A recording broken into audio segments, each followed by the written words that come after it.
नमस्कार दोस्तों। विमर्श मीडिया प्राइवेट लिमिटेड की ओर से ये शायद न्यूज़ की पहली प्रस्तुति है और जैसा कि आप देख रहे हैं विमर्श डेली डोज का ये प्रोग्राम है। तो हम ये प्रोग्राम केवल और केवल वर्तमान में जो राजनीतिक सामाजिक परिघटनाएं हो रही हैं उस पर केंद्रित करते हैं। इसके अलावा बाकी दूसरे प्रोग्राम विमर्श मीडिया के वो टाइम टू टाइम समय पे उपलब्ध होते रहेंगे। तो चलिए आज शुरू करते हैं। आज 14 नवंबर है और 14 नवंबर बाल दिवस के रूप में या नेहरू के जन्म दिवस के रूप में मनाया जाता है।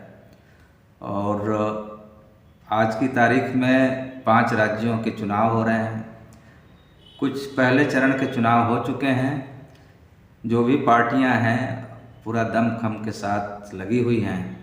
साथ ही इसके साथ साथ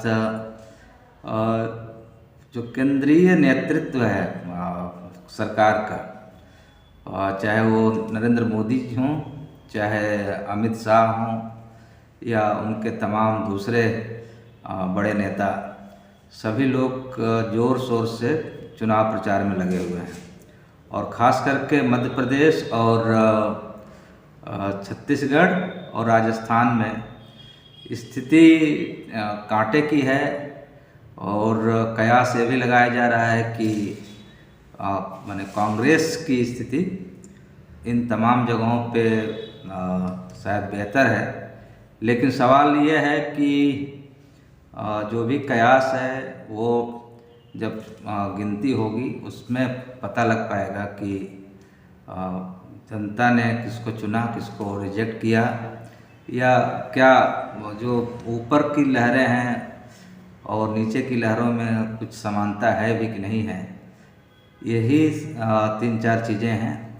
इसके साथ साथ एक और भी बड़ी परिघटना है उत्तर प्रदेश के अयोध्या की है, जिसमें लाखों की संख्या में करीब 30 लाख के आसपास दिए जलाए गए और दिए जला के उत्सव मनाया गया, दिवाली का उत्सव मनाया गया।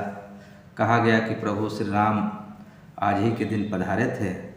और स्वाभाविक रूप से जब चुनावी पूरा समीकरण है तो कहीं न कहीं राम को भी और अयोध्या को भी और तमाम आस्थाओं को भी इसी रूप में लिया जा रहा है, इसी रूप में देखा जा रहा है कि इससे कितने वोट अमुक पार्टी को पड़ेंगे या इससे कितने वोट विपक्ष की पार्टी विपक्षियों को पड़ेंगे या क्या होगा। लेकिन ये कुल मिला के आस्था से ज़्यादा, धार्मिक विश्वास से ज़्यादा ये राजनीतिक महत्व का मामला है, ना कि कोई सनातन या कोई हिंदू या कोई उसके मुख्य आस्था का मामला। हाँ, इस बहाने तमाम पार्टियां लगी हुई हैं इसको कैश कराने के भी के लिए राज्य सरकार से लेकर केंद्र सरकार तक के तमाम मंत्री, तमाम नेता लगातार पहुंच रहे हैं। और ये बताया जा रहा है कि शायद ये अमुक नेता नहीं होते, अमुक प्रधानमंत्री नहीं होते तो शायद ये मंदिर भी नहीं बन पाता। हो सकता है उनकी अपनी एक समझ हो, लेकिन लंबी लड़ाई के बाद ये सुप्रीम कोर्ट के आदेश पे, वो सुप्रीम कोर्ट के निर्णय, आदेश कहेंगे, निर्णय तो या जजमेंट की बात तो उस पर बहुत सारी आलोचनाएं भी हुई हैं, लेकिन उससे एक रास्ता खुला कि चलिए ठीक है, जो हुआ वो अब वो आगे ना दोहराया जाए। लेकिन हालात दिन पर दिन जिस तरह से बनाने की कोशिश हो रही है, या कहिए कि मूल मुद्दों से भटकाने की पूरी कोशिश हो रही है, वहाँ फिर से यही धार्मिक उन्माद, धार्मिक अंधविश्वास, धार्मिक विभाजन पूरी की पूरी एक मुहिम चलाई जा रही है। साथ ही साथ इसके एक जातीय जनगणना का भूत भी अब सामने आ गया है, जिसको बहुत समय से टालते टालते और बहुत बार वो टालने की कोशिश भी हुई है, लेकिन अब उसने एक नया आकार भी ले लिया है। कुछ राज्यों ने गिनती भी कर ली है और उसके अनुरूप नीतियों को बनाने की बातें भी हो रही हैं।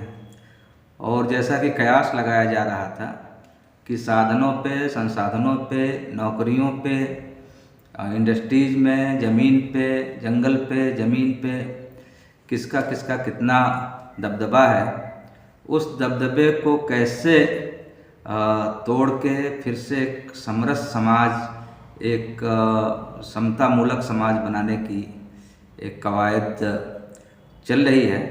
और इसके पीछे बहुत सारे और भी तर्क दिए जा रहे हैं कि शायद इससे हिंदू समाज में शायद विभाजन ज़्यादा होगा, लेकिन सवाल तो यही है कि वो जो अभी है वो क्या विभाजित नहीं है? यदि है तो उनका हक क्यों नहीं मिलना चाहिए?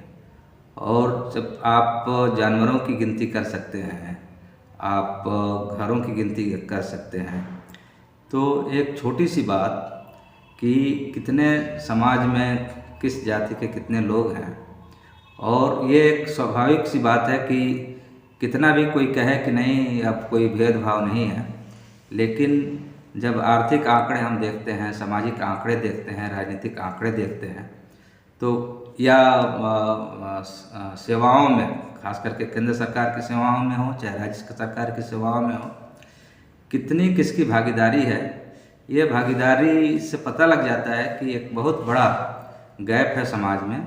उस गैप को भरने की एक चाहे वो फौरी कोशिश हो या कुछ भी आप उसका नाम ले सकते हैं, लेकिन ये एक सवाल एक बड़ा मौजू है हमारे समाज में। और इसके साथ साथ जो राज्यों के इलेक्शन हैं उसमें जिस तरह की बयानबाजियां हो रही हैं और कांग्रेस वर्सेस बीजेपी के बीच में पूरी एक तनातनी है, तो कहीं न कहीं जो 10 साल, करीब करीब 10 साल हो गए नरेंद्र मोदी गवर्नमेंट के, उसके जो वादे, उसके जो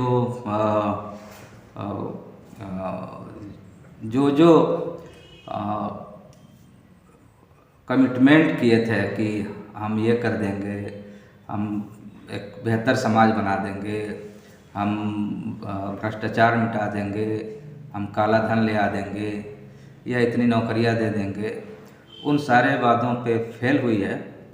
और आज स्थिति आ गई है कि गरीब वर्सेस अमीर की बात खुद प्रधानमंत्री बोलने लगे हैं, और फिर से वो जो 5 किलो अनाज वाला जो उनका स्कीम है उसको बढ़ाने की बात कर रहे हैं कि 2028 तक हम बढ़ाएंगे। तो सवाल ये है कि आप जब इतनी बड़े, तो इन्हीं सारे मुद्दों पे ये विमर्श का डेली डोज है, और इसको लेके लगातार हम कभी एकल, कभी दूसरे जो अतिथि हैं उनको भी हम बुलाएंगे, और ये सिलसिला चलता रहेगा। और आप लोगों से भी हम गुजारिश करेंगे कि इस चैनल को ज़्यादा से ज़्यादा सब्सक्राइब करें, शेयर करें, और जो भी आपका इसमें कोई विचार हो, सुझाव हो, इसको बेहतर बनाने के लिए आप हमें बेझिझक लिख सकते हैं, बता सकते हैं। इसी के साथ बहुत बहुत शुक्रिया, बहुत बहुत धन्यवाद।